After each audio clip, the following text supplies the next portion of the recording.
Here's another one with a constant. Remember, this is the only line that's not an actual function. It fails that vertical line test because it actually is a vertical line. But every single point that has an x of 4, so if you figure 4 is 0, sorry, I have to get that's the wrong color. Okay, so 4 is 0, 4 0, 4 1, 4 2, 4 10, 4 negatives, like that's where that one lies. And then you have -2 here, and you're going to go up 1 over 1. Sometimes when it's zoomed, it doesn't always hit it right. Okay, so it looks like I have that right. So it looks like the point of intersection is at 4 2.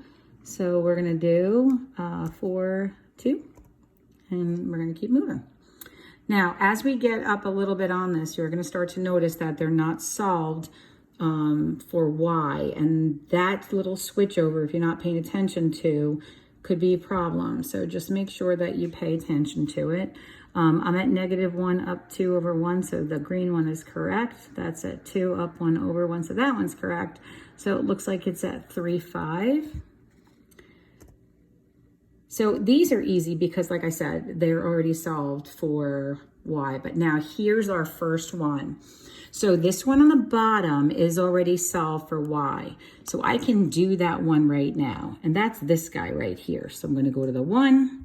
I'm going to go down 4 and over 1. And that guy's done. But this blue guy right here, he needs to be written in slope intercept form. So let's just write him here and let's see if we can get to him in the fastest way. Now, a lot of people would do this. They would do -3x, -3x. Sometimes they forget that guy, but that's -y equal to -3x plus 6. Then you have to divide every single term by -1. And then you'll have y is equal to 3x minus 6. That's correct, but that's a lot of work. So let's take a look at what other option we actually could have done.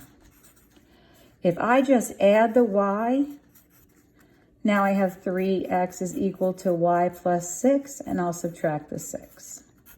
So I'm going to have 3x minus 6 is equal to y. That's my y-intercept, and that's my slope.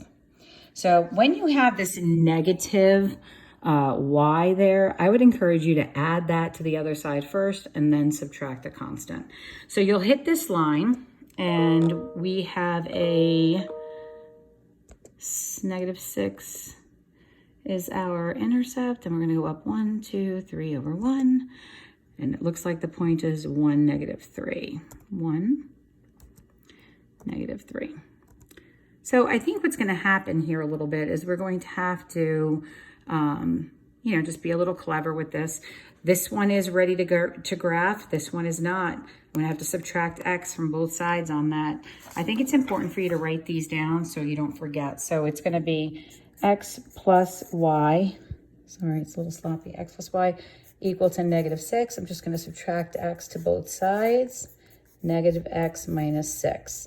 So that line there, which is in orange here, has a -6 as a y-intercept and is going down 1 over 1.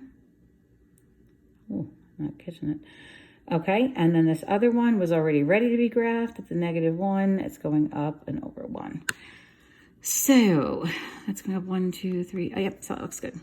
All right, so it looks like the point of intersection is at -1, -5. And I think you're pretty good here now. I think that's about as hard as it gets. You might see some fractional slopes. I don't think that will be a problem for you. So I'm going to end it here. If you have any questions or any issues, you should reach out through email. Please don't just ignore a conversation. It's best I help you at the time. Once you're done with this, I'd still encourage you to do AA.4 as a enrichment. I think it's really good for you. Okay, thanks. Have a great time with it. Bye.